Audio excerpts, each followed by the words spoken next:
Bonjour à tous. Le réseau Carré Urgence du GIP Raspeg accueille aujourd'hui plusieurs sommités, dont le professeur Patrick Portécop, chef de service du SAMU de Guadeloupe, chef de pôle soins critiques au CHU de Guadeloupe, professeur médecine d'urgence, faculté de médecine de Guadeloupe, mais également le docteur Delphine Delta, chef de service des urgences, médecin urgentiste. Nous accueillons également médecin-colonel Tony Gerpan, médecin-chef du SDIS de la Guadeloupe, responsable du service de santé, médecin urgentiste, ainsi que le président Franck Lasserre, président de l'Association des transports de services d'urgence, chef d'entreprise Service Secours de Trois-Rivières. Bonjour à tous. Bonjour. Bonjour madame. Nous donnons la parole au professeur Patrick Portécop, chef du service de SAMU. Bonjour donc à tous. Donc nous sommes heureux de recevoir avec nous des acteurs de l'urgence que sont les ambulanciers, les pompiers, les médecins urgentistes du préhospitalier, de l'intra-hospitalier. Il nous manque des acteurs incontournables que sont nos collègues les médecins libéraux, mais pris par leurs activités, n'ont pas pu répondre favorablement à notre invitation. En tout cas, nous avons aujourd'hui envie de vous parler des urgences pour que vous sachiez mieux comment fonctionne cette entité. Et pour bien comprendre, j'ai envie de vous dire aussi comment ce concept a évolué dans le temps. Avant même que les services d'urgence n'existent, bien évidemment, les hommes et les femmes avaient des problèmes de santé qui nécessitaient l'intervention des médecins libéraux, les médecins de famille qui travaillaient à leur cabinet, souvent au bas de leur domicile dans les différentes villes du territoire, avec aussi la possibilité pour eux de faire des visites et ils se faisaient appeler lorsque la situation l'exigeait. Les médecins avaient la possibilité de référer, d'envoyer, d'adresser leurs patients soit à la clinique, soit à l'hôpital, en fonction de la situation, et ne passaient pas forcément par le service d'urgence parce qu'ils pouvaient y être admis directement en présentant un courrier qui permettait que ces patients soient reçus dans les unités médicales. Bien évidemment, en ce temps-là, les patients étaient transportés par leur famille ou par des professionnels et on leur donnera tout à l'heure la parole pour qu'ils racontent ce que ça a pu être. Les choses, bien évidemment, ont évolué ici comme ailleurs avec l'apparition du concept d'organisation au sein des hôpitaux, de structures dans lesquelles on pouvait recevoir des patients qui présentaient des situations d'urgence. Évidemment, l'organisation est bien différente de celle de maintenant.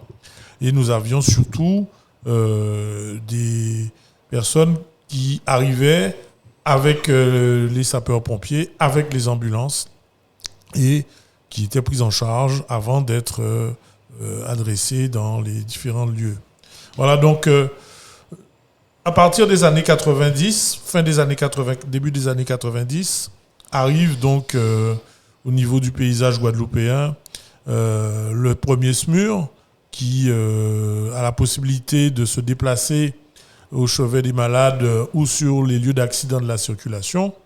Et donc, progressivement, l'évolution des pratiques, l'évolution des conditions d'exercice de la médecine n'ont pas permis que nos confrères libéraux soient autant mobilisés sur la médecine extra-hospitalière.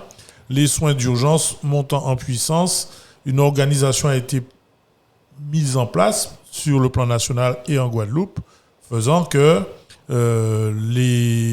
la régulation apparaissant avec la création du SAMU, Centre 15 comme partout, l'urgence a été confiée donc à l'hôpital et la médecine générale gère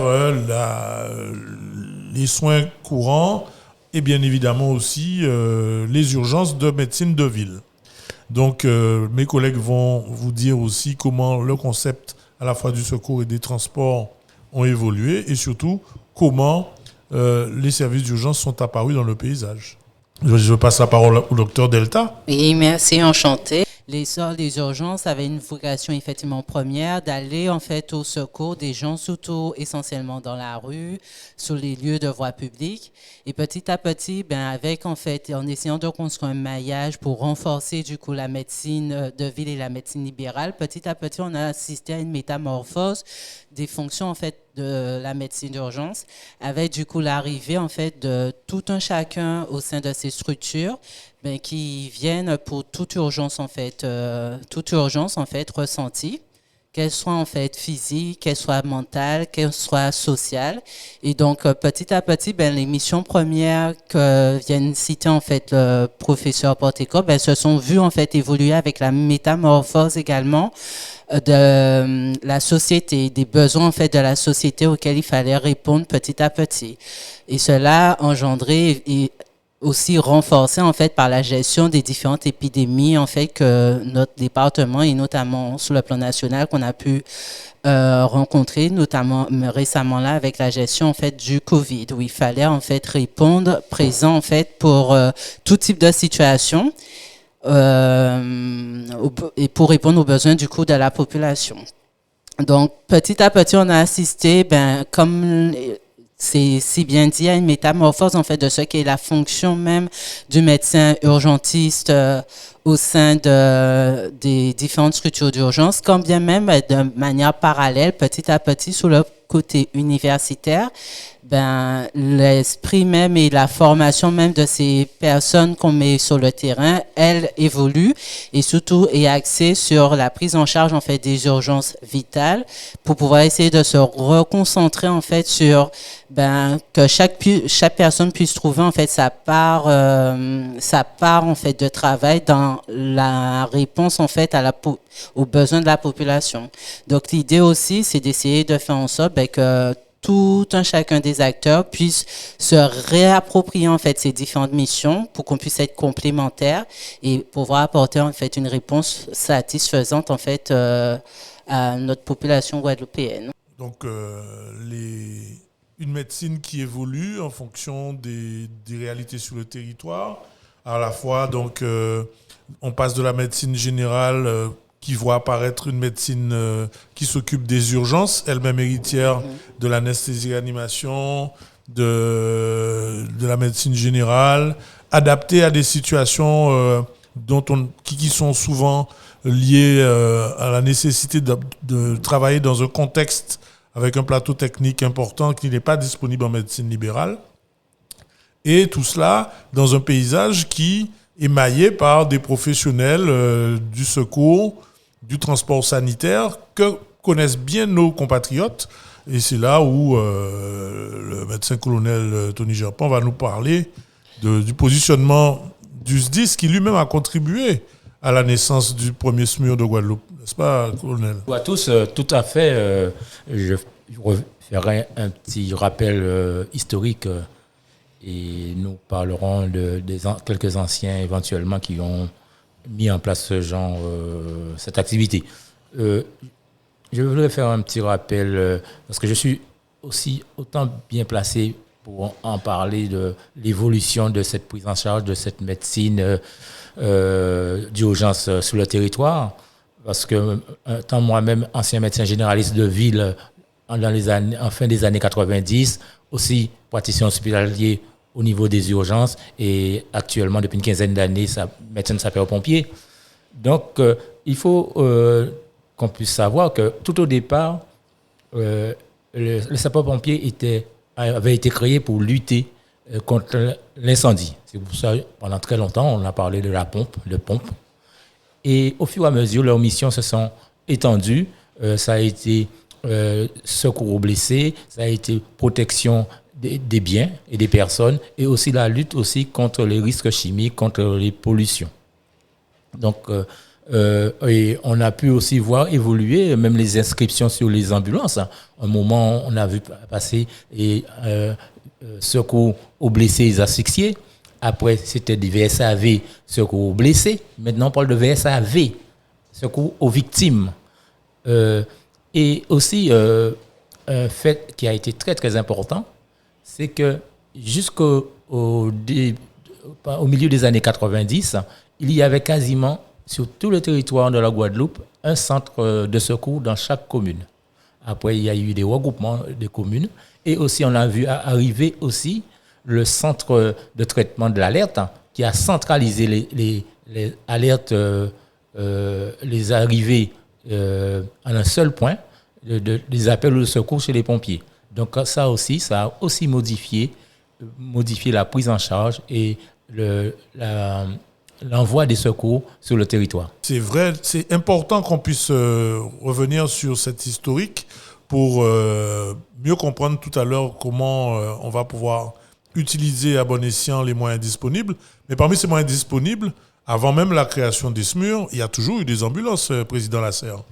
Oui, alors grand bonjour à tout le monde. Eh bien, je suis heureux d'être parmi les responsables avec qui nous travaillons au quotidien.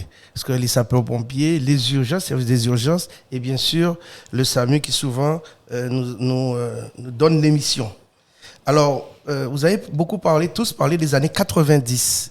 Année 90, c'est l'année charnière pour l'ambulance privée. Parce qu'en 90, alors bien avant, il y a eu les entreprises des années 80, mais l'année 90, c'est l'année où nous créons la TSU.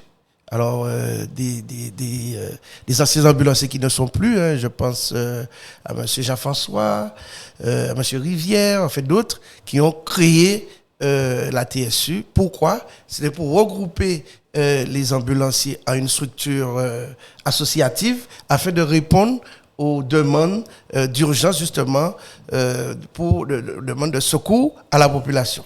Donc c'est vrai que depuis les années 90, les choses ont eu de cesse de progresser et de s'organiser. De s'organiser toujours en mieux. On a parlé, bien sûr, des missions qui ont été triées. Et donc, il y a un premier tri qui se fait. Donc, les pompiers qui ont bien sûr évolué dans leurs missions. Donc, forcément, on nous a aussi donné des missions qui étaient de plus en plus précises. Parce que je me rappelle à une époque où le maire de ma commune m'appelait pour un transport. Et donc, j'étais obligé d'aller effectuer ce transport-là. Donc, il y avait cette organisation-là, parce qu'il fallait aller secourir. On appelait le maire, lui de l'autre côté, m'appelait dans ma structure. Et il n'était pas question non plus à l'époque de bons de transport. Le maire avait la possibilité de faire un arrêté. Avec cet arrêté-là, bien sûr, quand c'était des personnes destinées à l'hôpital psychiatrique, donc ça n'a pas beaucoup évolué. Mais quand il s'agissait d'une personne pour une naissance ou un accident à l'école, les pompiers n'étant pas disponibles, mais le maire appelait les services privés. Donc, à l'époque, on parlait de bons de transport. Après, il y a eu les bons de transport. Les bons de transport, là, c'était une prescription médicale. Aujourd'hui, on parle de prescription médicale de transport. Eh bien, c'est devenu obligatoire. Là, on arrivait, c'est les médecins de ville, c'est qui prescrivaient. Et nous avons vu que le métier a évolué.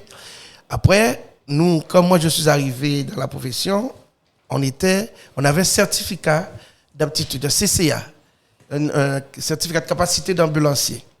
Maintenant, nous avons un DEA, c'est un diplôme d'état d'ambulancier.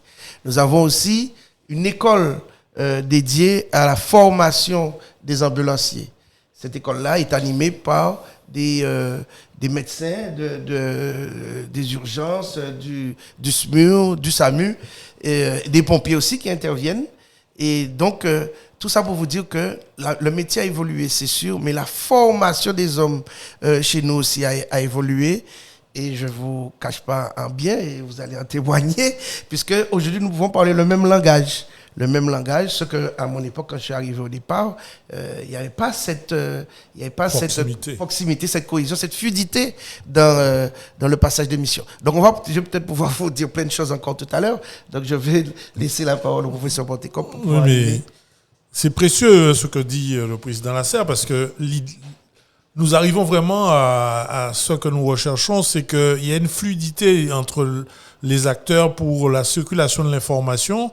Et c'est justement, puisque le temps nous est compté, le moment de dire comment les choses fonctionnent actuellement et comment elles vont fonctionner afin que le public comprenne mieux comment utiliser les structures d'urgence. Quand on parle de structures d'urgence, ce sont à la fois les structures extra-hospitalières comme le SMUR, On parle des pompiers qui sont déclenchés à la demande du SAMU ou par le centre de traitement de l'appel dans le cadre du prompt secours, ou les moyens des ambulances qui sont organisés pour répondre en journée comme en garde à la demande du SAMU pour les situations jugées urgentes par le médecin régulateur. Et évidemment, le service des urgences qui lui reçoit les patients qui sont pris en charge à la demande du SAMU, mais pas que le SAMU, puisque certains médecins ou certains professionnels qui, eux, sont confrontés à des urgences peuvent, en contactant le SAMU, organiser l'arrivée de ces patients vers les services d'urgence hospitaliers ou dans les cliniques. Ça pour une meilleure fluidité et parfois même l'entrée dans ce qu'on appelle des filières de prise en charge médicale qui correspondent à des diagnostics qui peuvent avoir déjà été faits, soit par un professionnel, soit par le médecin régulateur, et qui vraiment permettront de gagner du temps, que ce soit sur l'infarctus, l'AVC, le patient traumatisé grave, n'est-ce pas, docteur Delta? Oui, tout à fait. C'est pour ça qu'il est très important, justement, pour ne pas amener, en fait, à un encombrement, en fait, de ces différentes structures d'urgence et pouvoir traiter et répondre au mieux aux différents besoins de la population, que tout un chacun puisse faire confiance, en fait, au système de santé et surtout l'utiliser à bon escient. Quand on dit l'utiliser à bon escient, c'est quoi? C'est lorsqu'on a une difficulté, une problématique, on a un premier acteur incontournable, c'est son médecin traitant, son médecin de ville.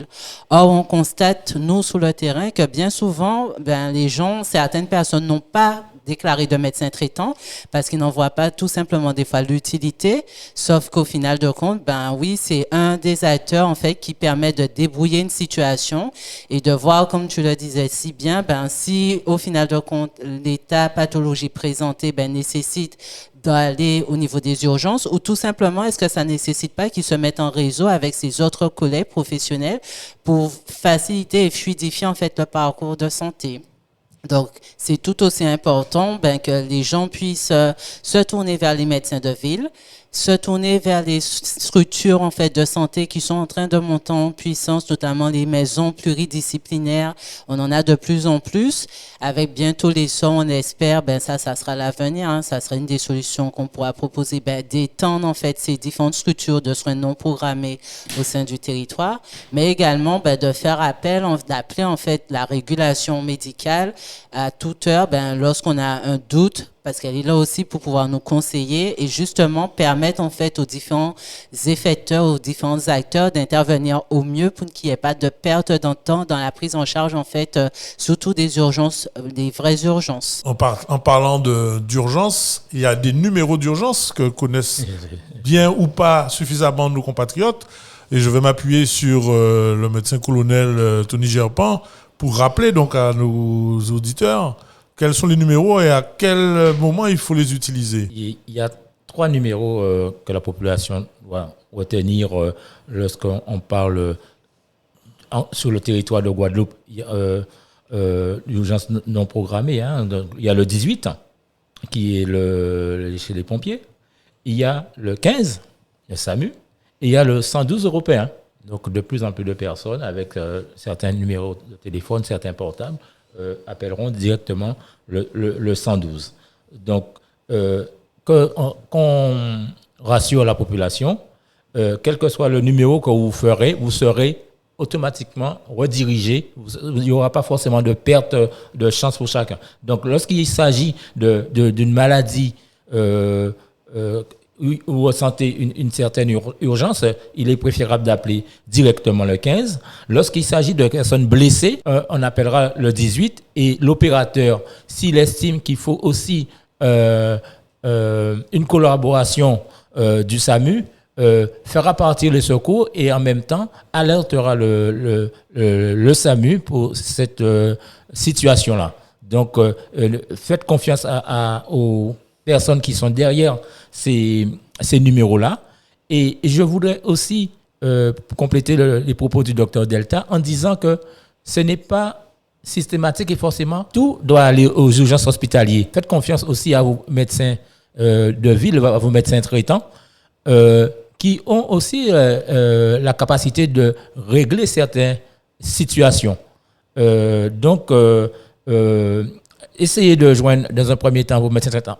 Je peux comprendre parfois à la décharge de la population, c'est peut-être pas forcément assez facile de joindre son médecin au téléphone. Mais on peut aussi appeler le 15 et pour avoir un conseil. Et à ce moment-là, on sera dirigé vers soit son médecin traitant ou le centre ou aux urgences hospitalières, mais aussi, nous l'espérons très rapidement, avoir aussi des structures qui sont en train d'arriver, comme a dit le docteur Delta, c'est le SAS. Alors, merci mon colonel.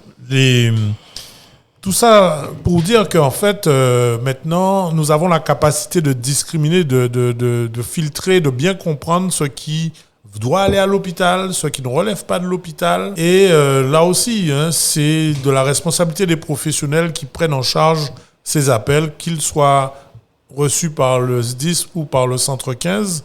Le médecin régulateur qui, en fin de compte, sera celui qui va peut décider d'envoyer donc un effecteur sur les lieux, c'est-à-dire soit une équipe de réanimation quand la situation l'exige, une équipe de soignants, puisque maintenant nous pouvons envoyer des équipes non médicalisées au domicile des patients pour effectuer un conditionnement avec les sapeurs-pompiers, puisque nous intervenons systématiquement en Guadeloupe avec les sapeurs-pompiers. Il peut y avoir, et il y aura de plus en plus aussi, des collaborateurs du SAMU, que seront certains médecins libéraux, certains infirmiers libéraux, qui viendront se rajouter à ceux qui existent, afin d'avoir la confirmation de certaines hypothèses diagnostiques et aussi la possibilité de mettre en œuvre certains traitements à distance, le temps que soit le SMUR arrive ou de permettre de regagner l'hôpital dans de meilleures conditions, lorsque la situation justifie la venue vers l'hôpital. Alors évidemment, il y a de plus en plus de possibilités de soigner à domicile. Nous avons malheureusement pas nos collègues libéraux, mais nous faisons un métier avec lequel nous sommes souvent en relation, les libéraux et nous-mêmes, ce qui nous permet quand même de savoir ce qui se passe. Et nous avons beaucoup de collaborations possibles pour mettre en place des soins à domicile, notamment lorsqu'il s'agit de maladies chroniques pour lesquelles les bilans nécessaires à l'hôpital ont déjà été faits. De plus en plus de traitements sont possibles à domicile. Et c'est vrai que le sentiment d'urgence qui peut survenir sur le terrain auprès des familles et des patients malades va justifier un appel à un professionnel. Et il s'agit justement d'avoir le bon niveau de réponse. Et c'est ce à quoi nous essayons de travailler avec nos établissements, l'agence de santé, pour que la Guadeloupe ait aussi un bon maillage à l'intention de la population.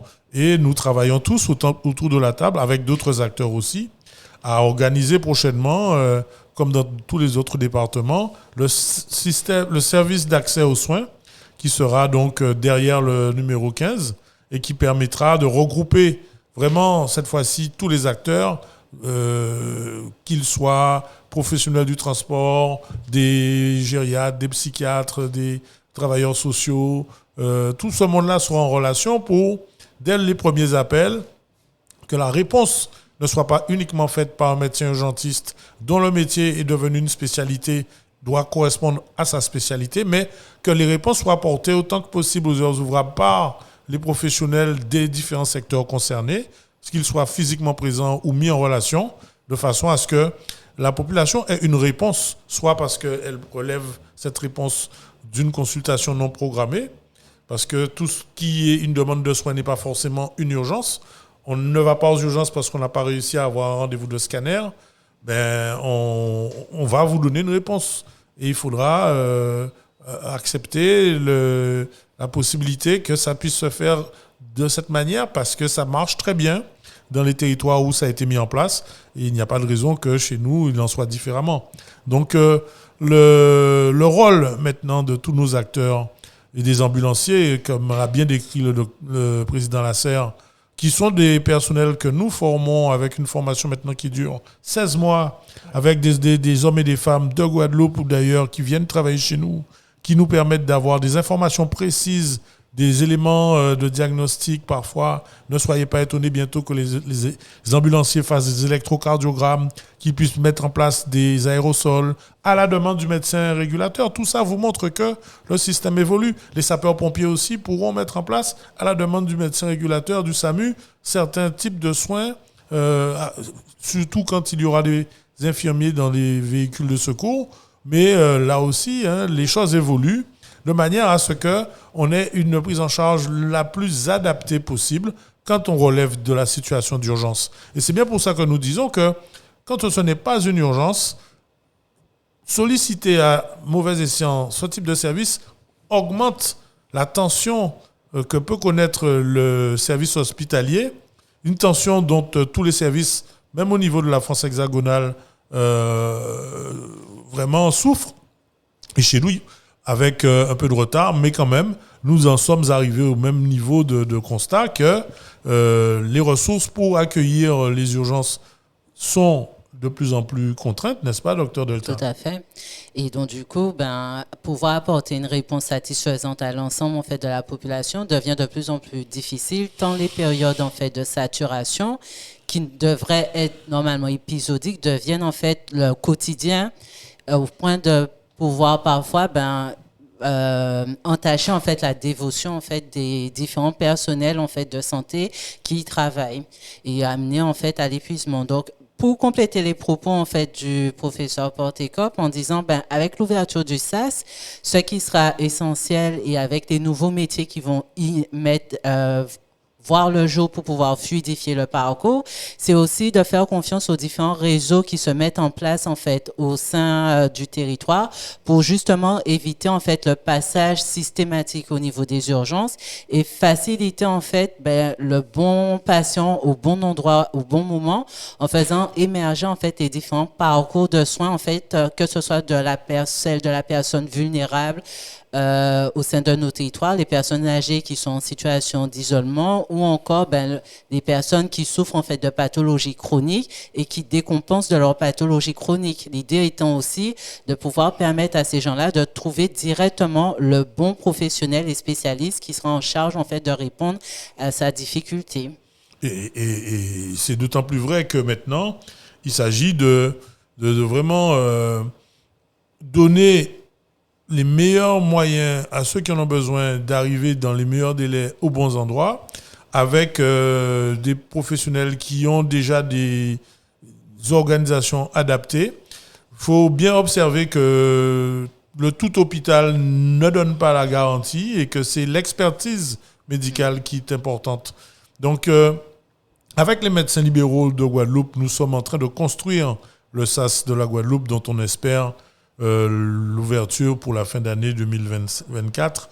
Et ce sera vraiment un grand pas vers l'avant puisqu'ils seront à nos côtés pour vraiment réguler les demandes de santé pour les patients relevant de leur clientèle, nous pour prendre en charge les patients qui relèvent des structures hospitalières avec un réseau d'établissements médico-sociaux. Tout le monde sera vraiment centré autour de cet outil pour lequel l'Agence de santé met les moyens avec le CHU de Guadeloupe. L'ouverture même du nouveau CHU va certainement être le moment de vraiment mettre en place toutes ces préconisations de réorganisation du réseau des urgences afin que l'on soit sur les îles du Sud, que l'on soit dans les îles du Nord, lorsque vous avez besoin du plateau technique présenté par le maillage territorial des établissements de santé qui ont une autorisation d'urgence, ce soit possible sous le contrôle du SAS.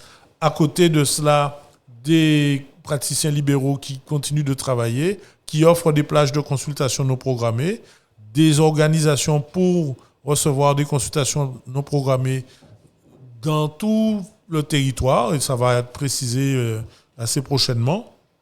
Nous avons quand même beaucoup d'espoir et nous comptons justement sur la meilleure connaissance de la population, du rôle de chacun. C'est peut-être le moment de rappeler les uns et les autres les missions de toutes les entités qu'ils représentent. Président Lasserre. Oui, alors nous, c'est vrai qu'on a parlé des blessés, on a parlé du domicile, les gens qui ne se sentent pas en forme. Et donc, nous arrivons pratiquement en amont. Nous arrivons pratiquement les premiers. Et nous devons servir nous sommes les yeux. Absolument. Nous sommes les yeux du SAMU, parce que nous sommes missionnés, bien sûr, par le SAMU. Et nous avons fait évoluer aussi, non seulement les hommes, à travers la formation, mais le matériel que nous utilisons, les véhicules qui sont extrêmement performants. Et nous avons aussi évolué en termes de communication avec des plateformes de régulation qui nous connectent et qui nous font et qui vont être encore améliorées très prochainement, qui nous font être en contact direct avec les médecins régulateurs. Mais nous avons aussi la tablette connectée qui nous permet de non seulement d'être les yeux, mais de permettre au SAMU de voir l'état du patient, c'est-à-dire d'entendre, de pouvoir questionner directement le patient et de faire déjà un premier diagnostic et nous donner les premiers gestes à accomplir et de nous missionner en fonction du cas. Donc voilà, les choses évoluent. Et pour revenir sur ce que disait le colonel Gerpin, je crois qu'aujourd'hui, la population, allez, je vais être un peu présomptueux, la population peut dormir tranquille parce que nous avons un système qui couvre le territoire. Je crois que le maillage même du territoire est bien fait. Nous avons pratiquement une structure d'ambulance par commune. Donc, chaque commune a déjà une entreprise privée d'ambulance. Il y a des secteurs qui sont regroupés pour les sapeurs-pompiers et au-dessus de tout ça, nous avons le SAMU et tous les autres services qui vont dans le sens de la protection de cette population. Donc, nous, de notre côté, nous recevons les missions du SAMU, nous exécutons, nous leur permettons de faire un premier état du patient et la chaîne de soins a démarré dès l'instant que nous sommes arrivés sur les lieux. Donc, nous sommes heureux demain de savoir et de pouvoir dire et nous avons aussi travaillé sur la mise en place du SAS. Mais aujourd'hui, juste avant l'arrivée du SAS, nous avons, avec bien sûr le SAMU et l'aide de l'ARS, mis en place le TUPH. Le TUPH, ce sont des transports d'urgence préhospitalière que nous organisons pour pouvoir justement soulager les urgences, pour que tout le monde n'aille pas aux urgences, mais qu'il y ait déjà un premier tri qui nous permet de dire, vous pouvez aller aux urgences, vous devez aller directement dans un service dédié, que ce soit une clinique ou à l'hôpital. Donc il y a un premier tri qui est fait et nous assurons ce premier tri-là avec le SAMU. Le colonel Gerpin, pour le SDIS, les choses maintenant sont bien établies. Effectivement, les choses sont bien établies, mais aussi les choses comme a dit le président de la SER pour le volet ambulancier, et les choses évoluent aussi chez les pompiers. Et pour ne citer que la loi Matras de 2021, qui donne d'autres attributions à des sapeurs-pompiers, et les sapeurs-pompiers pourront mettre des protocoles, pourront faire du soin sur certaines pathologies. Et je voulais aussi revenir un petit peu au niveau des tensions. Qui dit tension dit au niveau de l'accueil, au niveau hospitalier, dit aussi tension au niveau des ambulances, au niveau de nos SAV. Et il faudrait aussi que la population comprenne qu'il ne peut pas y avoir une ambulance après chaque population, après chaque citoyen. Donc, parfois, soyez indulgents. Et si vous voyez qu'une ambulance n'est pas arrivée encore, il faut lui laisser le temps, parce que ça veut dire qu'on est obligé de faire sortir une autre ambulance d'un autre secteur pour venir vous secourir. Ça aussi, il faut que tout le monde le sache, parce que parfois, la population est mécontente, ne comprend pas. Les pompiers sont dans notre commune. On ne peut pas comprendre que les pompiers d'une commune mettent autant de temps pour arriver. Ça veut dire que parfois, l'ambulance n'est pas de la caserne de la commune n'est pas là, n'est pas disponible.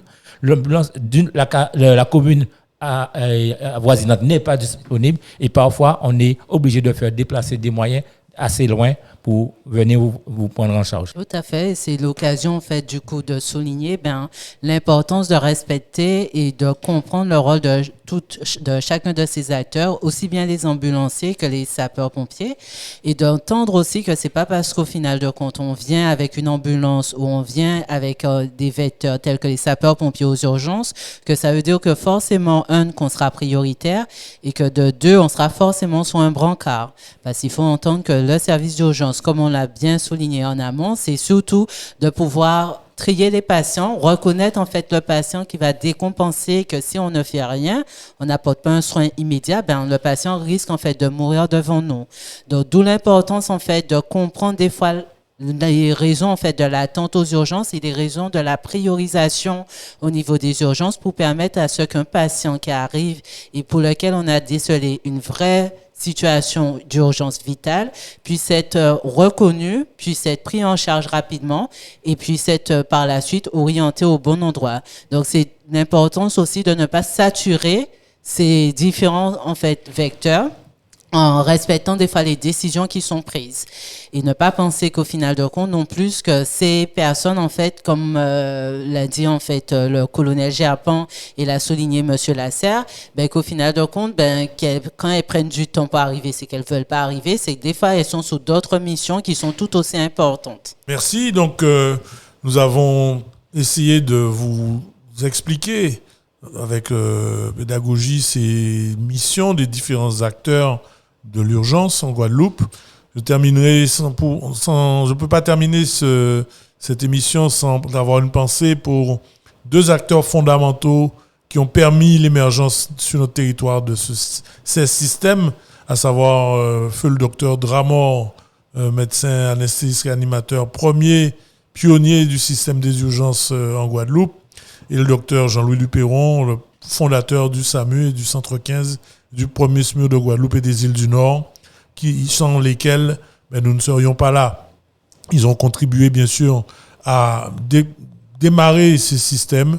Nous continuerons le travail pour la population, pour lui donner des soins de qualité, avec la confiance bien sûr de la collaboration de nos collègues médecins libéraux, médecins spécialistes, hospitaliers, les différentes structures cliniques privées, mais aussi grâce à l'action du GIP Raspeg et du réseau Carurgence qui nous permet de nous retrouver autour de ces micros pour vous parler. Professeur, si vous le permettez, avant de clôturer cette émission, j'aimerais apporter une petite pensée aussi pour deux de nos pionniers aussi au niveau des sapeurs-pompiers. Je vais parler du pharmacien colonel Bride et le docteur Bertin, qui ont été les deux premiers à avoir, de façon non officielle, créé les premiers SMUR en Guadeloupe, parce que c'est ces deux-là qui ont équipé un véhicule au niveau du camp Jacob. Ils ont fait les premières sorties pour les victimes sur le terrain. Très bien. Écoutez, merci à tous et puis nous nous reverrons autour d'autres thématiques. Merci.